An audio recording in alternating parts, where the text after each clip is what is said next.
نبی پاک صلی اللہ علیہ وآلہ وسلم نے الفاظ کو کھول کر بات کو واضح کر کے بتایا تھا۔ ایک تو ہوتا ہے نا کہ آپ کو کسی تشریح میں جانا پڑے، حضور صلی اللہ علیہ وآلہ وسلم نے بالکل کھول کے فرمایا کہ عورتوں سے محض ان کی خوبصورتی کی وجہ سے شادی نہ کرنا، اس لیے کہ خوبصورتی ان کو ہلاکت میں ڈال دے گی، اور فرمایا محض ان کے مال کی وجہ سے شادی نہ کرنا، مال ان کو سرکش بنا دے گا۔ یا رسول اللہ صلی اللہ علیہ وآلہ وسلم پھر کیا کرے؟ تو محبوب فرمانے لگے ان کے دیندار کی وجہ سے ان سے شادی کرنا۔ اور یہ ابن ماجہ میں لفظ موجود ہے۔ اللہ کے محبوب صلی اللہ علیہ وآلہ وسلم فرمانے لگے کان میں سوراخ والی کالے رنگ کی بالی اگر دیندار ہو تو تمہارے لیے بڑی بہتر ہے، باندھی ہو رنگ سیاہ ہو کان میں سوراخ، اس سے نکاح کر لینا، شرط یہ ہے دیندار ہو۔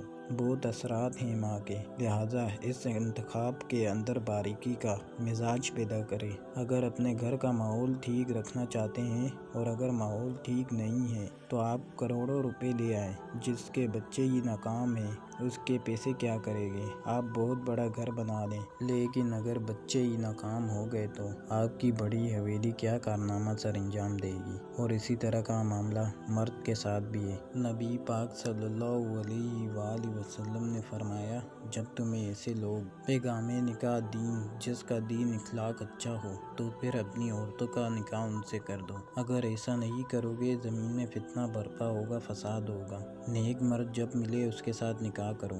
صحیح بتانا خالی نیک دیکھ کے رشتہ دے دیا جاتا ہے؟ نیک ہے، دیندار ہے، اچھے اخلاق والا ہے، خالی تقویٰ دیکھ کے لوگ رشتہ دیتے ہیں؟ بات کو واضح کر کے بتایا تھا۔ برآپس منظر جہاں تو تنخواہ تھوڑی ہو تو کہتے ہیں کماتا ہی کچھ نہیں، اگر بہو آئے تو پھر اس کے نصیب کا رزق ہے، اگر بیٹی نے جانا ہو تو پھر اس کے نصیب کا رزق نہیں ہوتا۔ کہ جن رشتوں کی بنیاد لالچ پر رکھی جاتی ہے وہاں گھر کا ماحول درست رکھنا ممکن نہیں رہتا۔ گھر کا ماحول اس وقت درست رہتا ہے جب تقویٰ ہو، طہارت ہو، پرہیزگاری ہو، عمدہ اخلاق ہو، عمدہ انوار ہو، اچھے نظریات ہو، ستھرے مزاج ہو۔ گھرداری کے ماحول کو جب پیش نظر رکھا جاتا ہے تب گھر کا ماحول ٹھیک ہوتا ہے۔